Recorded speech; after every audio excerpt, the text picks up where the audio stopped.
بسم الله الرحمن الرحيم. السلام عليكم ورحمة الله تعالى وبركاته. صاحبي وحنا معلن روبلي أحمد إيدلي وكبرت إنه يسوق بيا 10 كمبيوتر الحريرة. أرضي فربنا يا نجا صاع صوتين إنه يسوق بس أرضي فربنا يا نجا صوتي هذه كمبيوتر كي باسورد كي عنقشوا أو يجديدوا مع سمينيا.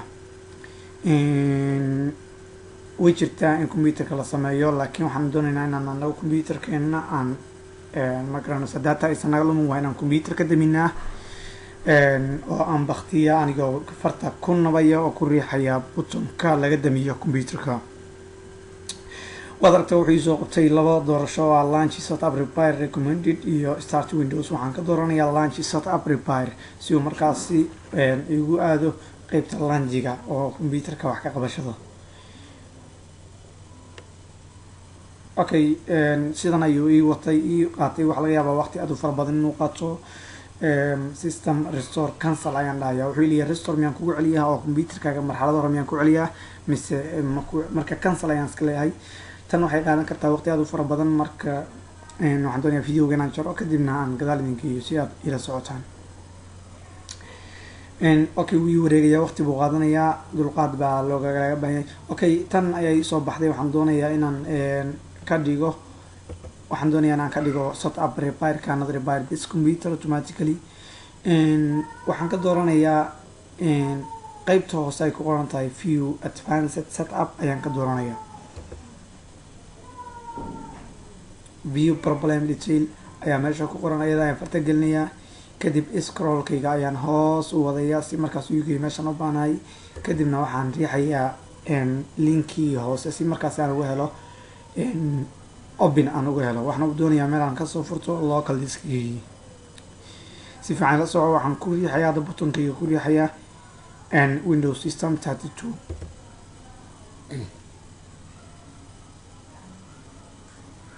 okay waxaan soo furayaa file menu si markaas aan uga doorto open oo local diskigii aan u tago. file menu ayaan soo furayaa kadib waxaan ka tagayaa open. waxaa ku jira halkan waad aragtaa wuxuu dhex keenay computerkayga ayuu dhex keenay my computer local disk my computer kasii gal kadib raadi local disk. waxa laga yaabaa inuu wax kala bedbedelo laakiin local disk adigu aad inta aadan local disk aadin kasoo dooro meesha hoose all files ma halka ay text kugu qoran tahay. waxaan doonaynaa inaan Windows ayaan sii galayaa kadibna waxaan dooranayaa all text meesha waxaan kasoo dhigayaa all formats ila soco si taxadar la ila soco. waxaan raadinayaa hadda folder ay ku qoran tahay Windows System 32 system 32 waa laga taabaa next one istaagay kadib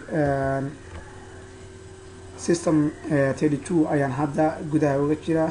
system 32 ardayay waa folder lagu xareeyo baasweeraadka iyo computerka wax walba oo la xiriira dhanka baasweerada la xiriira.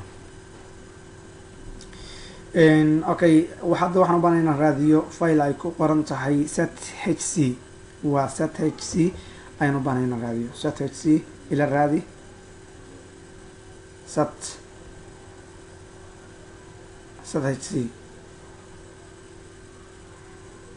waan raadinayaa weli waan dul taaganahay hadda sethc. okay sethc waxaan u baahnaa inaan right click dhaho kadibna aan dhaho rename kadibna aan ku darsado xaraf un isaga darsado 0 ama 1 ama wuxuu isaga darsado si aan hadhuuto ugu xasuusto. waxaan doonayaa magaca inaan ka bedelo hadhuuto.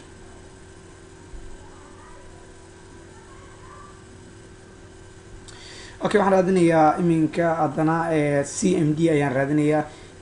folder ay ku qoran tahay waa cmd kadib copy ayaan dhahayaa si markaas aan mid kale uga samaysto. laakiin copyga waa inaan dhigaa qaybta hoose. haddii aan kor aan dhigo waxaa laga noqon doonaa insha allah mida waxaan dhigayaa qaybta hoose paste ayaan ku dhahayaa kadib kii copyga ayaan right click dhahayaa kadibna rename kadib waxaan ku bedelayaa magaca sethc ayaan ku bedelayaa. sethc-gan kii hore ma noqon doono sababtaa waa mid cusub kii hore waa anaga zero raacinay. okay waan iska xirayaa waxaan ka dooranayaa consent and finish.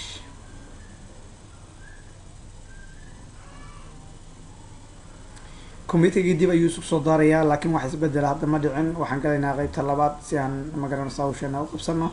userkayga Miguel ayaa la dhahaa, Dr. Miguel ayaan ka bedeli doonaa magacayga insha allah.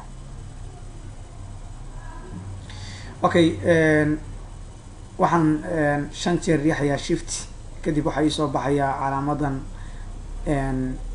waa cmd-gan oo ay ku qoran tahay Windows System 32. kadib waxaan ku qorayaa net user, isla qeybta hoose si Windows ayuu iisoo qorayaa. waxaan ku qorayaa net user oo Miguel ah. haddii aad haysato Axmed ama Faarax ama uu kugu qoran yahay userkaaga magac kale, ardayow isticmaal inaad u isticmaasho meesha Miguel. aniga aan u isticmaalay magaca userka la jebinayo. muhiimaddu waxa weeye userka la jebinayo magaciisa. net user Miguel waxaan u geliyay Miguel 1 waa userka haddaan doonayo inaan jebiyo oo passwordkaan ka furo.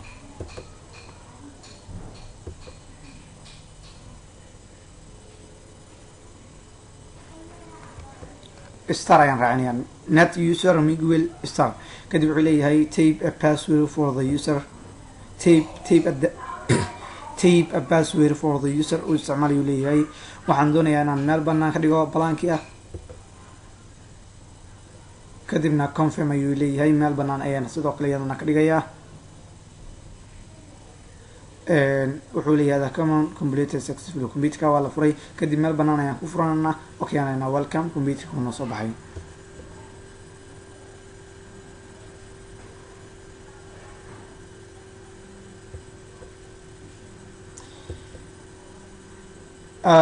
computerkaygii waa kan uu ii soo baxay.